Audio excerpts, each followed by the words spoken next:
I want to thank you guys for calling in tonight to the Lessons in Wisdom teaching call tonight. We have a very special guest.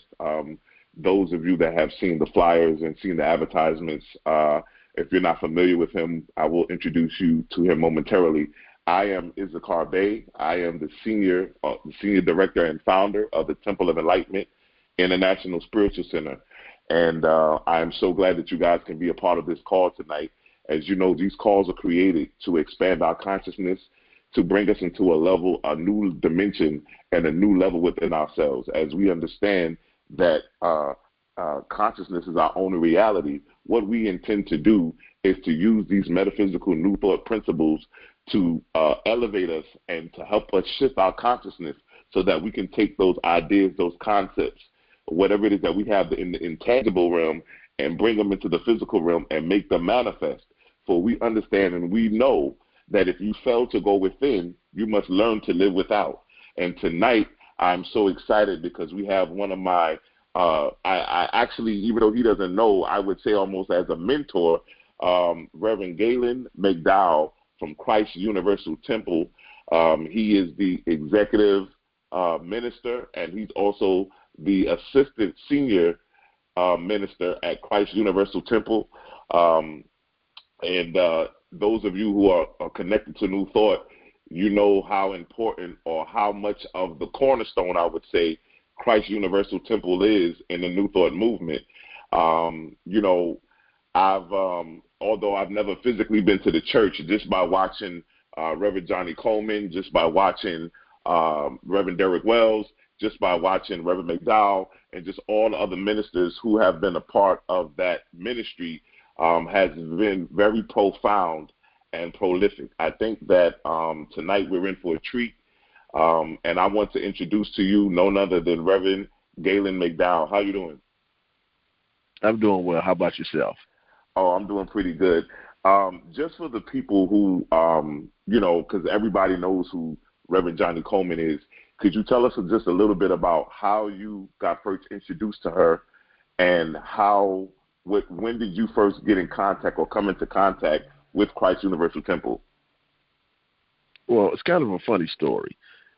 I actually grew up in the neighborhood where the former church building was, in the area of Chicago on the south side. The neighborhood is called Chatham. So that was the neighborhood I grew up in. I actually went to grammar school about 2 blocks away from the church. Never knew anything about it outside of Johnnie Colemon was this famous minister who had a church in the neighborhood that had, multiple services, and she was just well known. To make a long story short, my mother would sometimes go to the church, not with but not with me or my sister. And one day she just asked me to play a Les Brown tape while she was cooking. It was late November 1992. And it was around Thanksgiving. She was cooking something. My room was next to the kitchen, so I put the tape in my stereo. It was Les Brown delivering a sermon at Christ Universal Temple from earlier in the year. For those who don't know, Les Brown was actually a minister in the Universal Foundation for Better Living and was trained by the Reverend Dr. Johnnie Colemon. Now, I heard the tape. I was like, man, this stuff makes sense. Mom, can I borrow this? I'm 20 years old. Like, man, this is really good. Listen to it over and over again. Asked my mother for another tape. It was another tape from Christ Universal Temple, a guest speaker named Dr. Dennis Kimbrough, who wrote Think and Grow Rich, A Black Choice, and many other books. And then I said, well, do you have any other tapes? And she said, well, let me let you hear the person who actually leads the church. And she let me hear a tape from Johnnie Colemon titled God and Man. And it literally blew me away. Literally blew me away. I can't speak highly enough of the first time I heard her voice and the insights that she gave on that cassette tape. And by that time, January 93, I came to the church for the first time. I signed up for the classes, and we can talk about this a little bit later. Unbeknownst to me, I ended up having a very severe dormant asthma attack. And dormant in the sense of I didn't know I had asthma, never had asthma attack before. It got on me, almost took me out, and I started applying what I knew to help me get my life and my health back together. Eventually, through taking classes and just being present and then taking classes to become a teacher, I got into her inner circle. And, the rest is history. So I got in primarily because I was doing the work. I was making the demonstrations for myself. I was showing up, volunteering, working, showing up as a champion for what she taught in her ministry. And because of that, people told her about me. And, as I jokingly tell people, I showed up with overalls on. In other words, I showed up working. Wow. Hopefully that answers it. That's a very short version of it. So tell us a little bit about Rev.Johnnie Colemon, man. I mean, this is a woman who I think, man, who I would say is definitely, the foundation of a lot of what I believe and what I've learned over the years. But as I, just mentioned to you earlier, we spoke with Reverend Sherry James, and she talked to us about her connection with the late great Reverend reese-lett. And so I could only imagine just being under that teaching, being under her. What are some of the things that I would say that you would never remember, that you would never forget, or that you would continually hold on to of what Reverend Colemon poured into you? What are some of those things? Well, obviously the first thing is the new thought concept and understanding of God and humanity, that I have agency over my own life. As she would say, I am the thinker that thinks the thought that makes the thing. That makes a difference. And probably the other statement that really stood out to me is so many, but if I had to pick up one in particular, she would say all the time, no organization can rise higher than the consciousness of the leader. I love that statement because for her, leadership was everything, because she understood that you had to be a visionary leader, that you had to have vision, that you had to love your people. I remember when I was sitting down with her when she wanted me to come work for her. I was working in the grocery business as a manager, and there used to be this company in Chicago, a grocery chain called Dominic's, and I was a customer service manager. And she asked me to come in and work for her because I was already teaching classes. I was already preaching at the church. I wasn't even in the ministerial program yet. She put me in front of her folks. And to make a long story short, as she's talking to me, she's just said to me, the secret to my success is my people love me because they know I love them first. And because they love me, and she said, because they know I love them, they'll follow me. And she was teaching me that you have to love the people, and they have to know you love them first. It's not, okay, they love me, then I'll love them. No, you have to love the people, even the people you don't know well. I often tell people, I love you not because I know you, but because I know who you are. That is the essence of the Johnnie Colemon ministry. Love the people. Take care of the people. Teach the people. Be a stand for the people. Hold the people up in a high consciousness. Know what's possible for them, even while you help them get there. Hopefully that answers it. Yeah, I mean that's wonderful. I that I am the thinker that thinks the thought. I mean, that's a mantra that I've definitely lived by for years. So I mean, it's just amazing that you have the ability to sit under her and to really get that teaching, and it's definitely seen in your personal ministries and what you have definitely continue to establish there at Christ Universal Temple. Tell us a little bit about your personal ministry.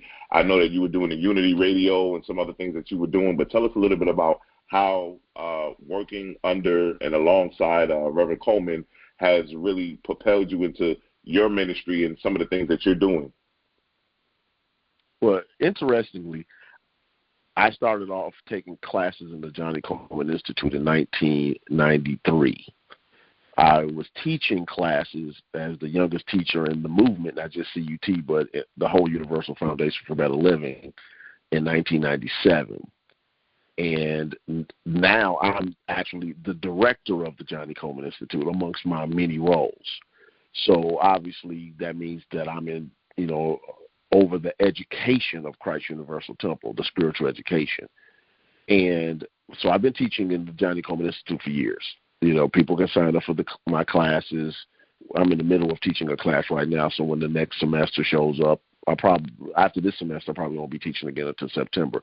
But beyond that, obviously, I have my podcast, Truth Transforms, which I started in March of 2012. And I've been teaching it weekly since then. I teach new thought concepts, old new thought books, chapter by chapter, so people can have the benefit of being in a JCI class, even if they couldn't have before, for whatever reason. Now we're online, so everybody has the opportunity to do so. But I wanted to give people the experience of learning metaphysics, Christian metaphysics, new thought metaphysics, in a way that was empowering and powerful, and most importantly, practical. So, I'll do interviews from time to time, but most of the time I'm teaching a subject that can help people transform their lives, to help people create a better life. So that ministry, that's through unityonlineradio.org. The show is Truth Transforms. It's every Wednesday, 10 a.m. Central Time. It's an hour. And if you can't catch it live, you can catch it on the website later, because every show has its own personal page. You can even Google Truth Transforms. It pops right up. I'm the first thing that shows up when you Google Truth Transforms. And you can also follow the show on Apple Podcasts, Google Podcasts, Stitcher, Spotify, Podbean, all the different apps that carry podcasts. So you definitely can tune in and listen to basically now 9 years worth of archives. So I think it's really good work. I'm also in the process of finishing a book. I have the website to go along with it, and I'm also doing some coaching now, and I'll be expanding that as well. So I have a lot of stuff on my plate. Obviously, I also teach for the church and other churches as needed. Reverend Wells is obviously the senior minister, so he preaches most of the time for Christ Universal Temple, but I'll teach and preach for other ministries, do seminars or whatever. And if a person wanted to check me out and they wanted to know, what is it that he teaches, I actually created a seminar about new thought, the fundamentals of it. And it's on YouTube. It's titled New Thought, The Science of Mental and Spiritual Mastery. So if you want to figure out or find out how I teach new thought, how I teach metaphysics, how I teach consciousness transformation, it's a good way to get the fundamentals of new thought. So check it out. Like I said before, website's coming down the line. The book will be titled Truth Transforms, just like my podcast. It's going to be good. We're going to work this stuff, man. We got to get this information out, because I believe that there's something radically right about the human being, and those who've been given insight into how humanity, God, and consciousness works, we have a responsibility of getting the information out to people. Exactly. So, I can't wait to read the book. I could only imagine, as I told you earlier that we spoke, that I've definitely listened to the radio show on Unity many of times, and great content. Definitely, if you want to get some real good metaphysical principles and truths, I would definitely tell you guys to reach out and log in and definitely listen to the podcast. I definitely will go back and listen to some. I actually watch a lot of the videos on YouTube as well. So it's definitely something that, we want to definitely connect with. I wanted to ask you about the New Thought movement.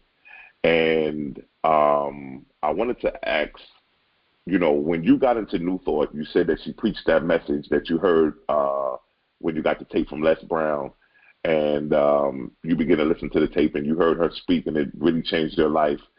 From that 1992, 1993, getting connected with her in the early 90s, what can you say has your life evolved into or transformed into by you connecting and learning and actually utilizing those New Thought principles that you learned under Reverend Coleman?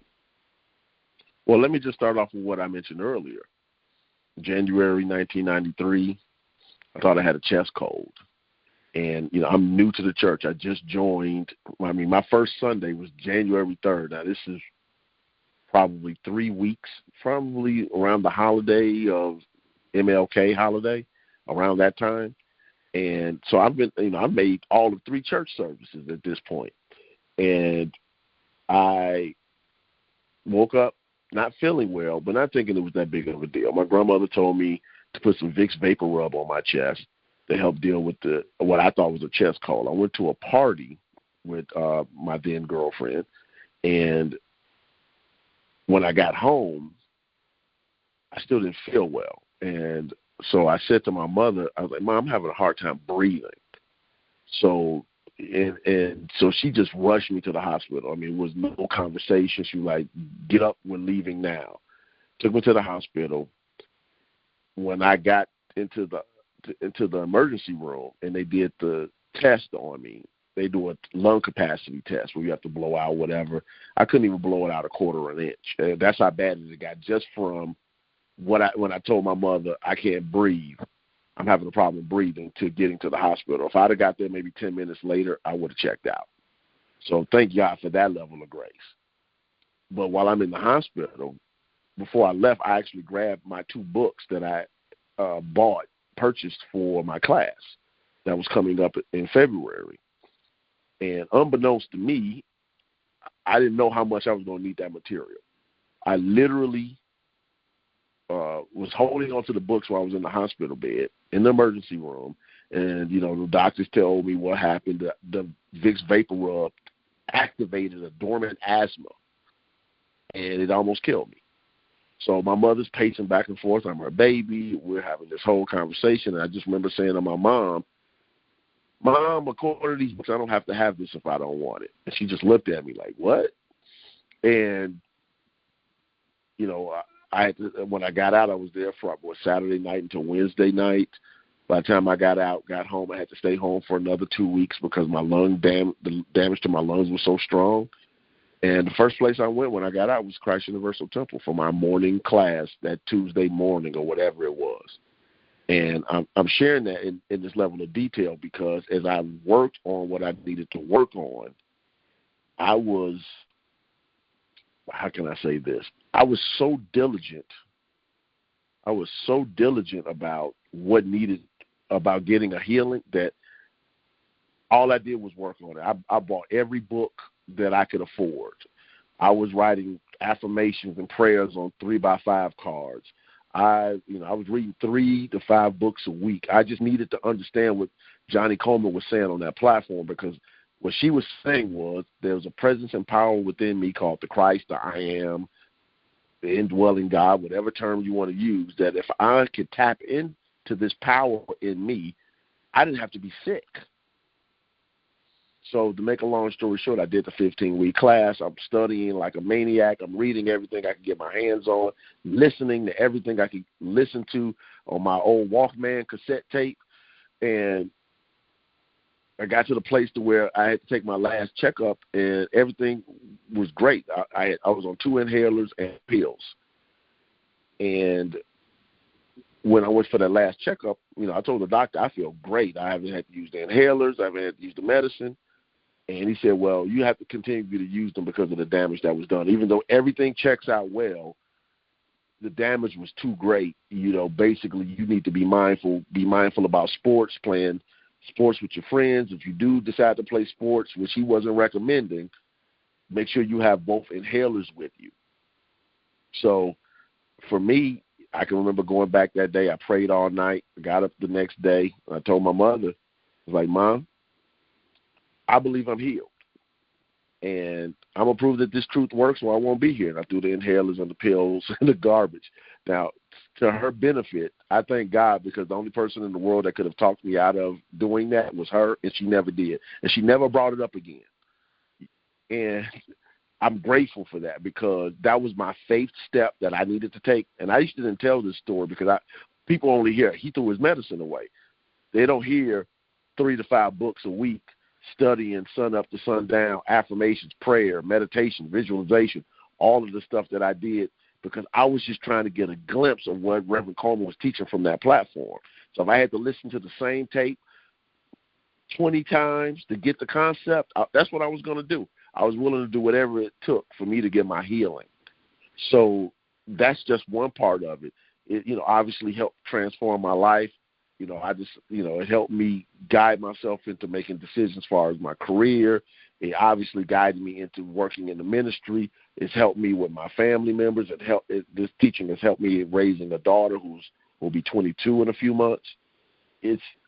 I can't imagine my life without Christ Universal Temple. Literally, I can't imagine my life because it helped me find purpose.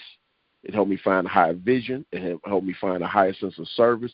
But more importantly, and most importantly, it helped me discover that God lived in me, not up there somewhere in the sky, by and by, as Johnny would say, but there's a presence and power within me, the I am. And because I am, anything is possible.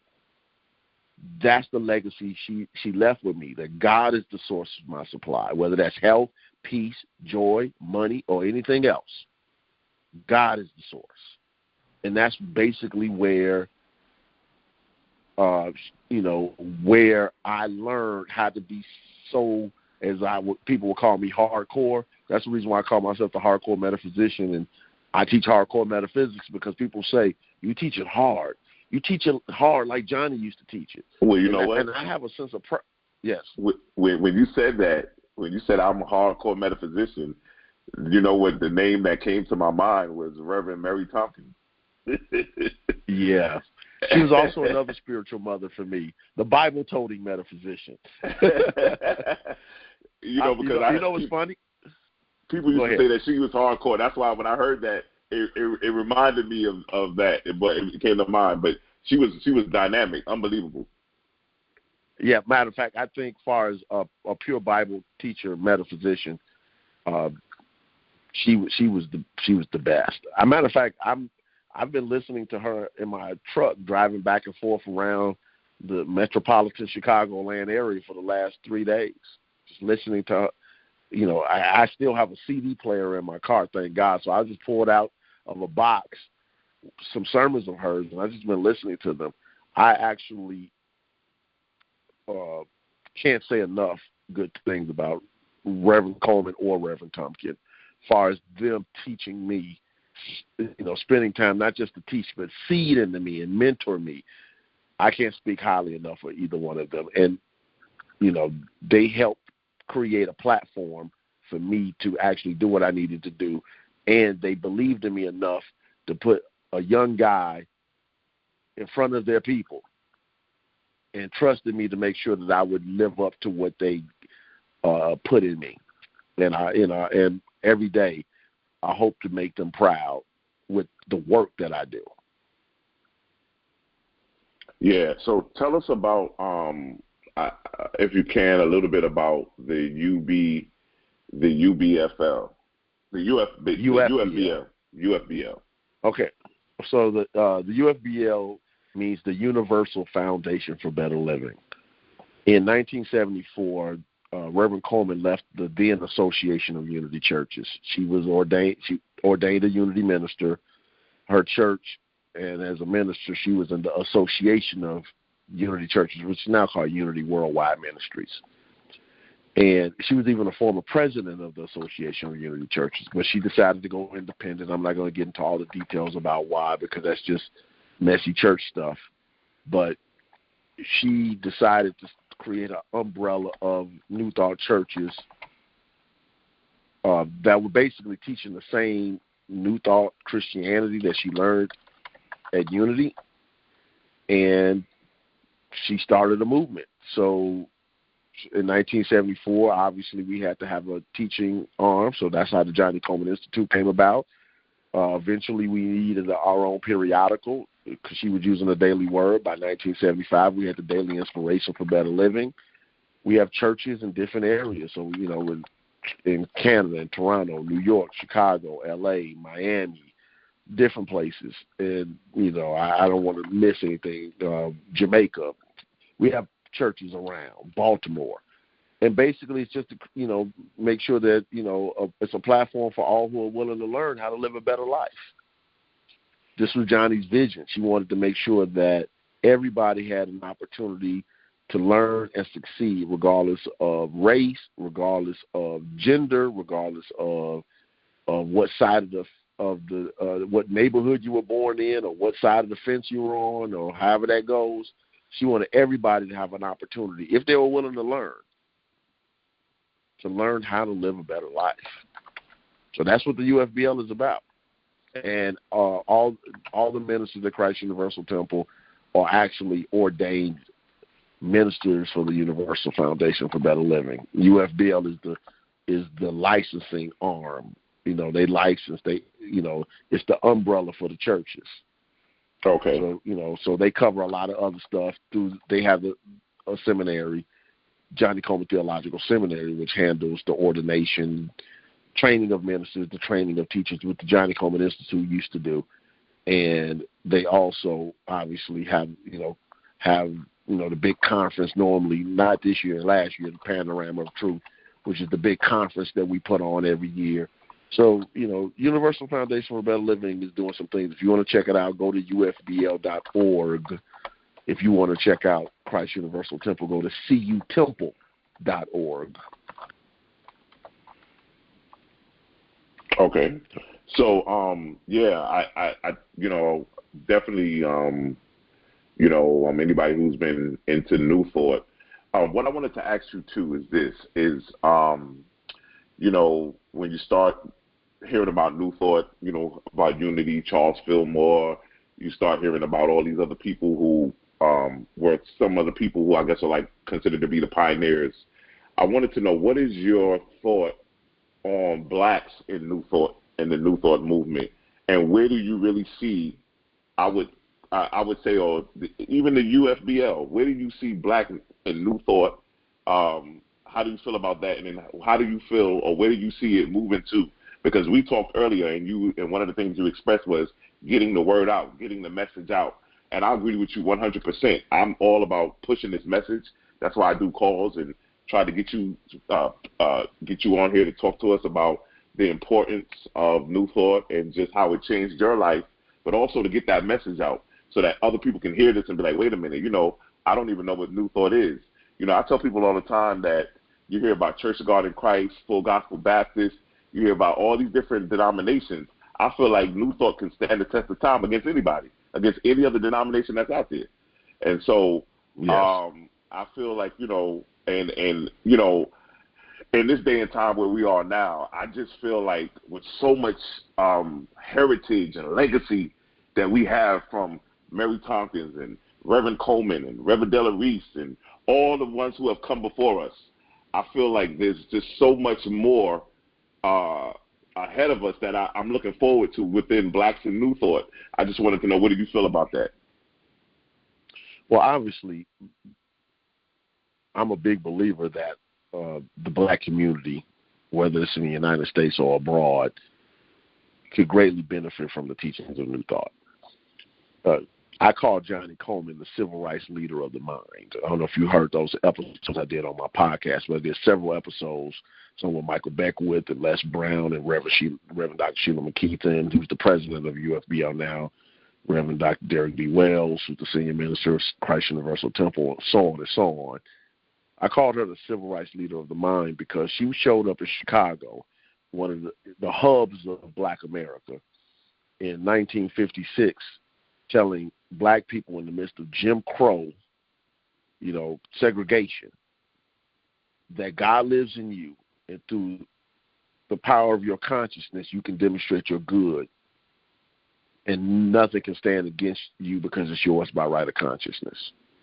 That was a radical message, that you can live your dream, that this is a universe that's governed by spiritual laws, and regardless of what people think they can do, they can't stop you from demonstrating the good that you have established in your own awareness, in your own consciousness. That was a radical message. It was a message of freedom. It was a message of agency. It was a message of choice. It was recognizing that we are always cause in the matter.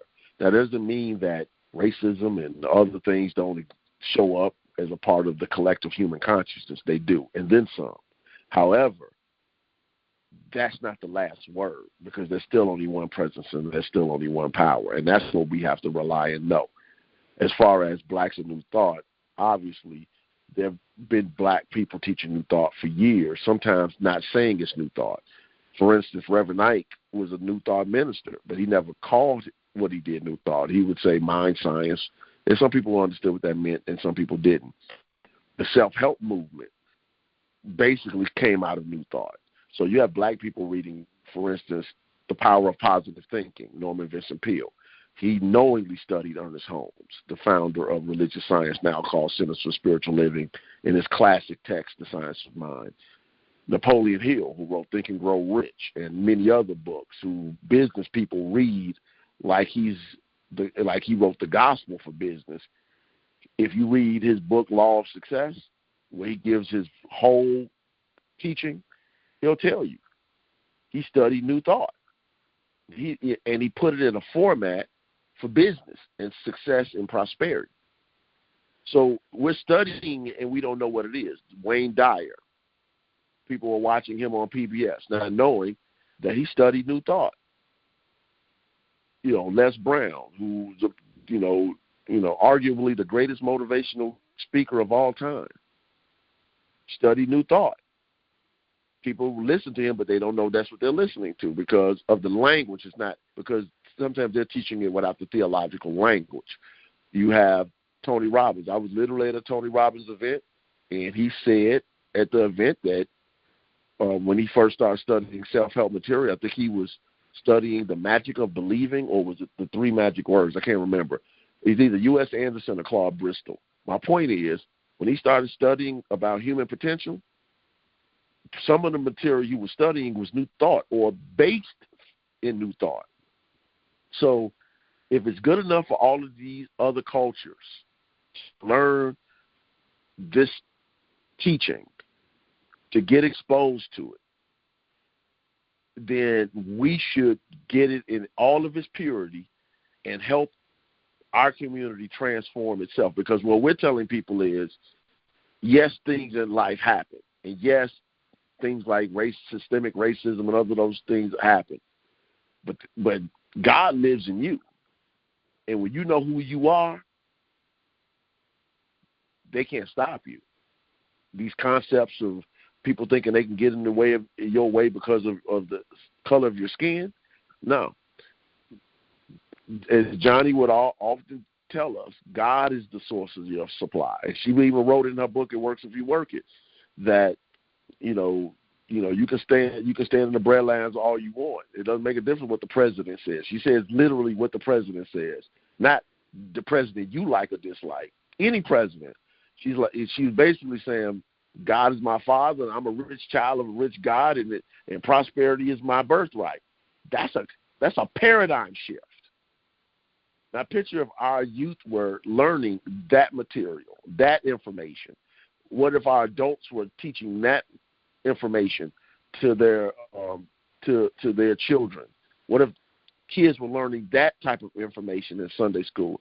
That's why places like Christ Universal Temple are so important, because we're right smack dab in the middle of the south side of Chicago, and we've been teaching people for 60-plus years that they're individualized expressions of the one presence and one power that we call God. Therefore, the presence and power of God works in them, through them, as them. Our community needs that information because the psychological damage that has happened because of racism, not just in America but around the world. It makes a difference when you know who you are. It makes a difference when you know that you can create your own good and you don't have to wait for anybody to express the goodness of God in your own individual life. Does that make sense? Yes, it does, totally. Where would you like to see the New Thought movement, or because I don't think it's just a black thing, it's a New Thought thing, but where would you like to see New Thought really progress and really extend to in the future, in this coming future that we're moving into? Where do you see it going? Well, I think New Thought needs to take the stages that all religious movements eventually have to take. One, it needs to make sure that it has name recognition. For instance, if a person is studying Emmett Fox, like I saw Ricky Bell from New Edition talking about Sermon on the Mount. He was reading this book on Sermon on the Mount that was really good and insightful.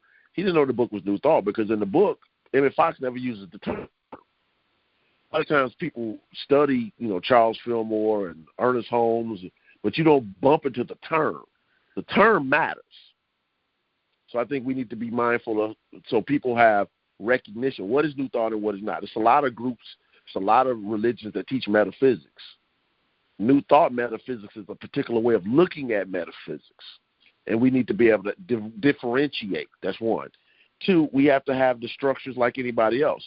If you go to a Bible college or evangelical college, how come you can't go to a New Thought college? We need to have universities of higher learning where people can learn this material and develop ministers, teachers, and scholars, because scholars are not necessarily always preachers. Like, for instance, I know I'm a presenter of this message. I'm a preacher and I'm a teacher, and scholar from the standpoint of I know my stuff. But if push comes to shove, what I do is I'm a presenter of truth or New Thought principles. Therefore, we have to have scholars, people who are writing books, doing the academic study. We have to have people who can present the message, and we have to have structure to be able to build churches and centers so people can get the message out. Because a lot of churches, when they start in other denominations, they have funnels of leadership because people are coming out of their universities. They have churches that seed to build new churches. They have structures in place for material to be able to help people develop at all the different levels of church growth that's necessary for individually and corporately. And then once we have all of those things together, we need to make sure that we don't lose the mysticism of our movement. Every major branch of religion has a mystical component. For example, the Jewish culture has the Kabbalah, amongst other things. Some people say Kabbalah, but it's Kabbalah. The Islamic movement, they have the Sufis. Well, even though not all New Thought people consider themselves Christian, but New Thought came about as a metaphysical and mystical interpretation of Christianity, even though in some aspects of the movement they've trended away, or we've trended away from the Christian background, and I think that's the prerogative of the individuals. But New Thought started off as Christian metaphysics. I can say that without a shadow of a doubt. So we need all of those levels happening. We need to be at the universities talking to the kids, just like the Pentecostal movement, just like the Catholics. People need to be able to learn, get scholarships to go to a New Thought university or college, just like they can for a Bible college. It's because we're sometimes getting people after they've already had a whole career in something else. So what ends up happening is they can be great and talented, but we're not catching the ministers in their 20s or early 30s, and they have a 50-year career, growing ministries, developing people, creating structure.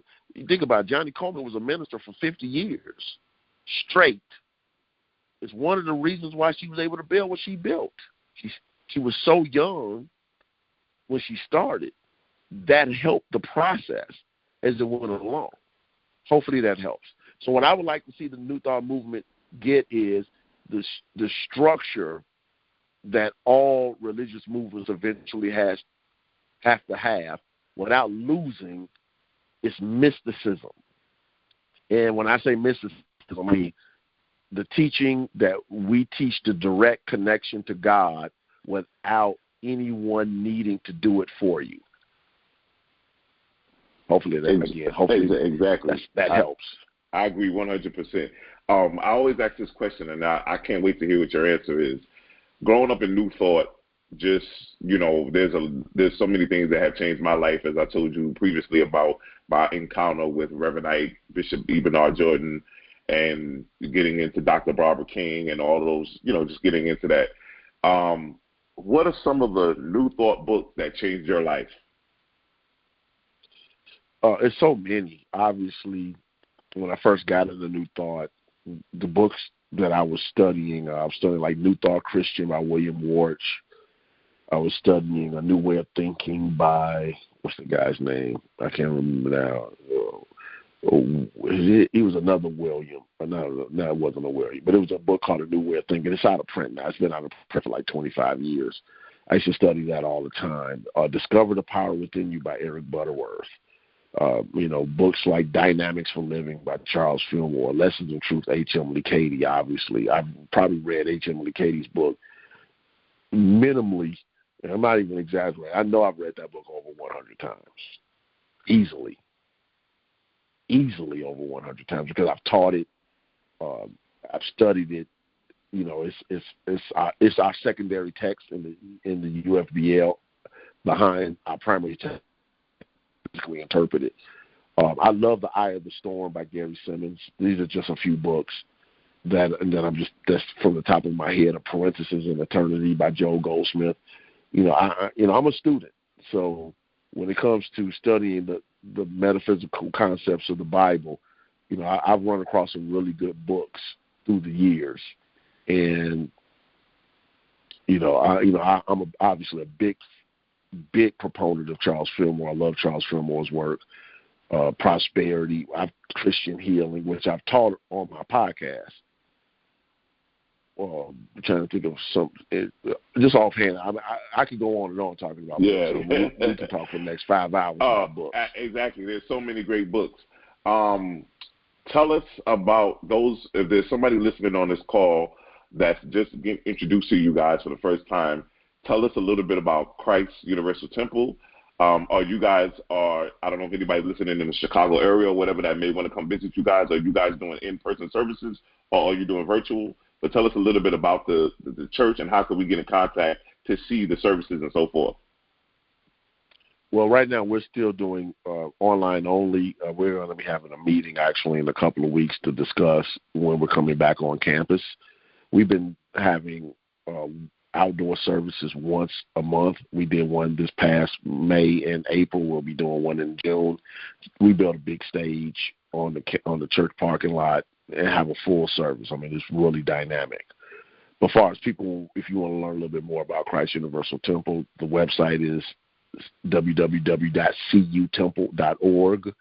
We have a Facebook page, Christ Universal Temple. On the Facebook page, you can get lessons Monday through Friday at noon Central Time, or you can just watch them when you want to watch them. And, I, along with a couple other people, teach these lessons.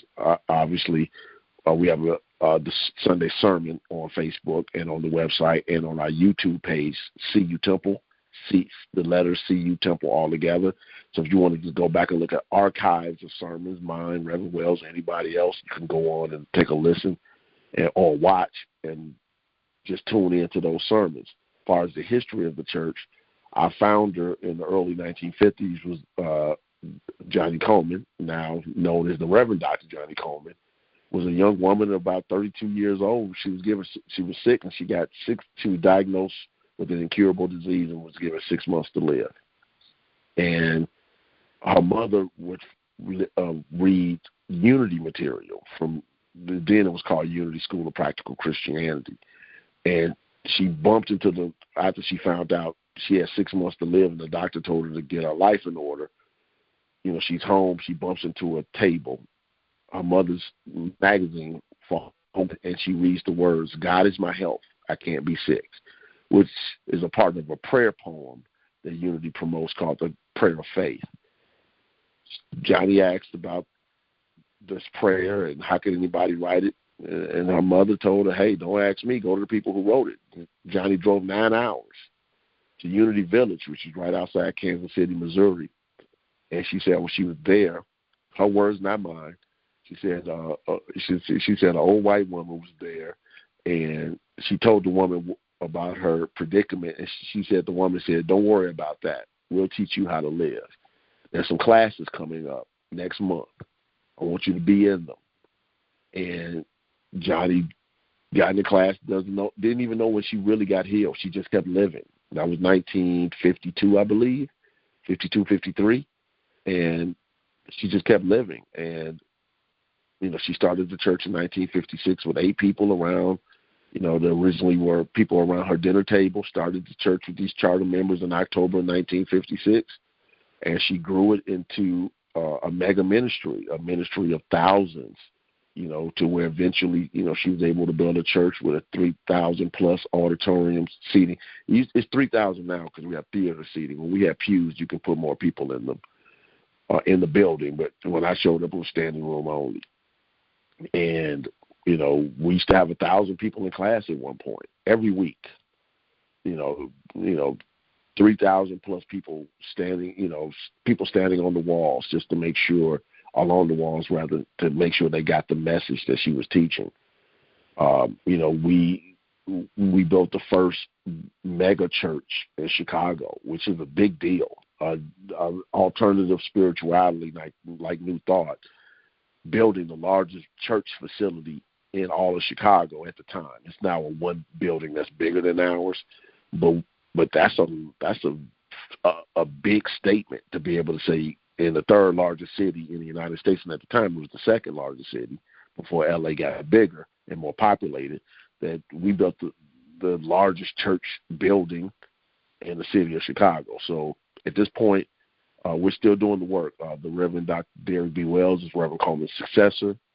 He's just actually wrapped up his 10th year as a minister, and we're in the process of working to build up a new generation of New Thought students and practitioners that can help us continue to spread this message and demonstrate this in abroad. And now because of the online, we have people that are watching us from other countries, not just other states.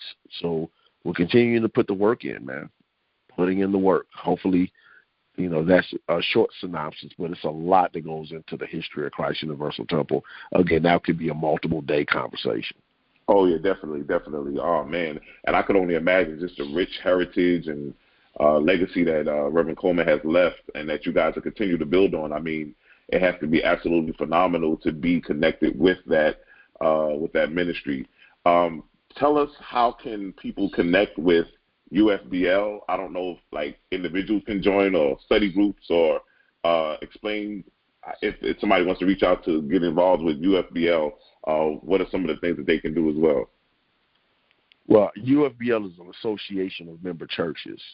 Okay. So let me just put that right off there. So, but individuals who want to be connected to UFBL, obviously they can go to ufbl.org, use the contact us, and make sure that, they stay in tune, get the e-blast, get the emails.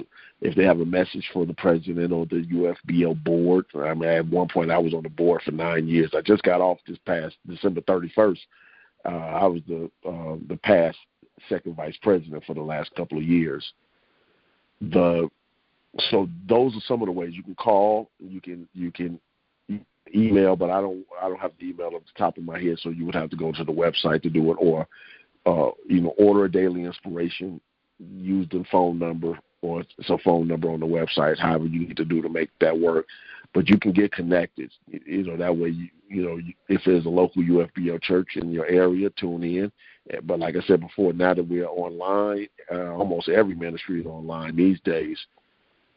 Find a way in which you can plug in. If it's a place where you feel as though you can be fed, even if it's a distance. When we come back together with Panorama Truth and other events, make sure that you tune in, and make sure you're tuning in and being a part of online communities as we do our work. We have a serious online community now. Reverend Wells does his Temple Talks, which is on Facebook every Wednesday at 7 p.m. Central Time. Of course, I'm doing my podcast, and I have people listening to me in multiple countries of Africa now, in the UK, all through the Caribbean, Mexico, Canada, obviously all over the United States, Central America. So people are figuring out how to plug in. So we want you to plug in. And again, it might be a church in your area, it might not be, but that doesn't mean that you can't tune in and plug in to a ministry that speaks to your soul. So you go to UFBL.org, you'll find out where all the different churches are. And just check them out, and check them out online. Watch their services. Plug in. Reach out to them, because I believe that if you are in tune with what one or all these individual churches are doing, then your soul will know, and you then have the opportunity to get connected and stay connected and learn what you need to learn so you can transform your life. So I noticed that you said that you do your podcast on Wednesday. So will you be doing a podcast this Wednesday that we can tune into? Yeah, so tomorrow I'm going to be interviewing the Bible scholar, translator, and mystic, Dr. Will Colemon. For those who are not familiar with him, he is brilliant. He's a black Bible scholar, which is needed in even in scholarship, who studies, he reads, the Bible in Hebrew, Latin, and Greek, and he does the translation work, and then he still brings it back over to the metaphysics and the mysticism. He can show you, even in the language, how the metaphysics and mysticism is already there. But because we're reading very literal English translations, we don't have the nuance. So we're going to be talking tomorrow about Jewish mysticism, the Kabbalah, and other aspects of Jewish mysticism. I've had him on the show. We've talked about all type of stuff: Christ consciousness, Charles Fillmore's 12 Powers of Man concept, Jesus, historical and metaphysical concepts and understandings of Jesus. I mean, I just love the guy. I believe he's teaching right now for our seminary. I believe he's teaching people how to speak Greek or Hebrew right now. I'm trying to remember. He pushes learning how to speak, how to read the Bible in its original languages. He actually has a methodology with websites and all type of stuff. He's a genius. I always mess with him because I remember asking him one day, did he study Charles Fillmore? And he said, no, I studied what Charles Fillmore studied. And I love that answer. Oh man, yeah, we definitely gonna look forward to listening to that. And then also tell us anything that you have coming up. We definitely looking forward to your book. But is there anything else that you would want to let us know that you're going to be doing coming up talk lectures, or anything that we may be able to, register for or connect with to hear? And I'm telling you guys, you definitely want to go and really listen to what Reverend McDowell is doing, because just the way he talks about Dr. Will Colemon is the way I talk about him. So, so you guys really need to go ahead and listen, because he's giving you some profound truths and insights. But is there anything else that you would want to let us know that you got coming up? We definitely want to know so that we can stay connected with you. Well, yeah, so on June 13th, we celebrate the founding of the Universal Foundation for Better Living every second Sunday in June, organization-wide, all the churches. So I'm going to actually be teaching for 2 churches that day. I'm going to be preaching during the live stream at Christ Universal Temple, which is 10:30 a.m. Central Time. I'm going to be teaching for Founders Day. I have a great lesson already, it's in the oven.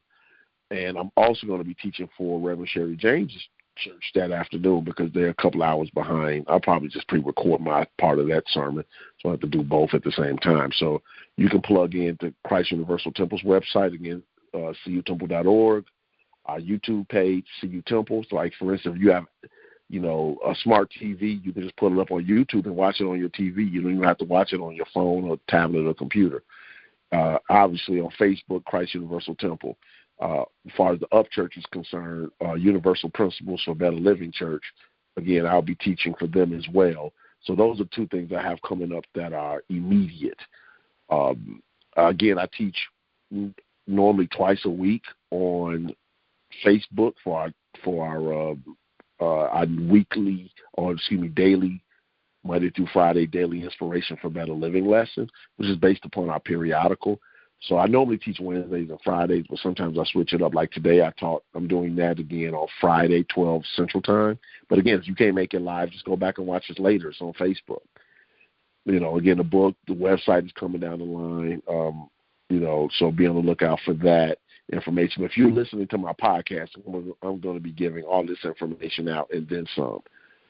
Outside of those things in July and August. In August I'm speaking for the Fillmore Festival at Unity Village in Missouri, and I'm I think I'm the last keynote speaker. I'm the person who closes out the conference, and I'm basically be teaching people how to be unapologetically New Thought. So it's going to be really good. So those are some of the things I have coming down the pike right now. And, I'm just going to continue doing the work, man. Continue doing the work. So it's the day-to-day work. Well, definitely, man. I'm excited. We definitely want to stay connected to you. And definitely when this book releases, we definitely want you to come back and share with us so we can definitely help you get it out there and get the people to definitely and get a hold of it. I know it's going to be life-changing and mind-renewing. Can't wait to if it's anything connected to what you've done thus far, I can only imagine what this book is going to entail.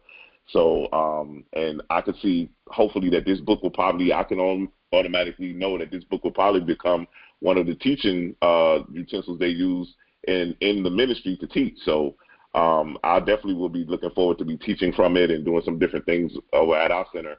But I just wanted to thank you for taking the time out of your busy schedule to join us. Like I said, your legacy and also the legacy of Christ Universal Temple, Reverend Coleman, Reverend Wells, is definitely something that I definitely honor and definitely hold with great esteem and great highest regard, because it has changed my life personally. And I just wanted to thank you for being a part of this call. Those of you that are listening, stay connected. You can connect with Reverend McDowell as he gave out all of his information. I myself, along with you guys, hopefully will be tuned in tomorrow to listen to the interview with Dr. Will Coleman, and we'll be connected on that. Those of you tonight that want to reach out to us, we are on Instagram at TOE, which is the Temple of Enlightenment Spiritual Center. We're on Facebook at Temple of Enlightenment. We also have the YouTube channel, which this call will be put on tonight. So you guys, if you're listening to the playback or not, you'll be able to hear this call. All of our calls on YouTube. Last week we just had Reverend Sherry James on. And so we're looking forward to just, reaching out to everybody. I am really taking a stand to really push New Thought and get New Thought out there. I want New Thought to be the biggest denomination, if not the biggest, but just as big as all the other ones. And so we definitely want to get that out. Those of you that want to leave your donations, if you would like, you can do it at PayPal, which is going to be at issacharbey@gmail.com. You can also, we on VENMO, which is going to be at Issachar-Bey. And then we're on ZELLE, which is going to be issacharbey@gmail.com again. That's issacharbey@gmail.com. Reverend McDowell, is there anything else that you want to say just before we end this call? Any final words or anything that you want to say? I'll give it over to you. Well, first of all, I want to just thank you for the opportunity just to share the message. I thank and honor the work you're doing. I know ministry is a different type of hustle, and I say hustle not from the standpoint of disrespect, from the standpoint of the amount of effort it takes to produce it. And so I just want to acknowledge and honor the work you're doing, first of all. And for those who are listening, just plug in. Tune in, listen to the podcast, listen Truth Transforms, go on YouTube, check out my sermons. I'm also on SoundCloud. I used to do a lot of sermons for a church that's no longer active, titled Bodhi Spiritual Center. I have a lot of sermons on SoundCloud with them. So it's a lot of material that's out there. So check it all out. But most importantly, decide that you want to practice something and then go all out. I often tell people, most of the time in life, we don't go all out. We don't play all out to win. But when you go all out, when you put all your spiritual, mental, and physical effort that you know at this current level of your understanding know how to produce and actually give it your all, you always change your life.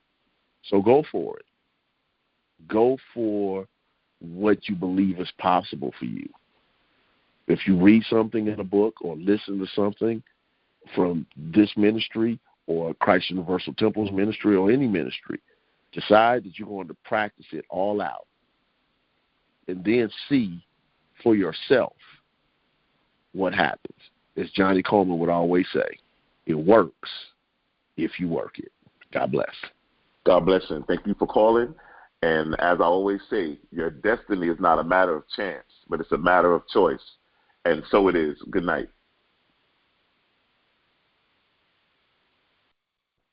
Are we still live?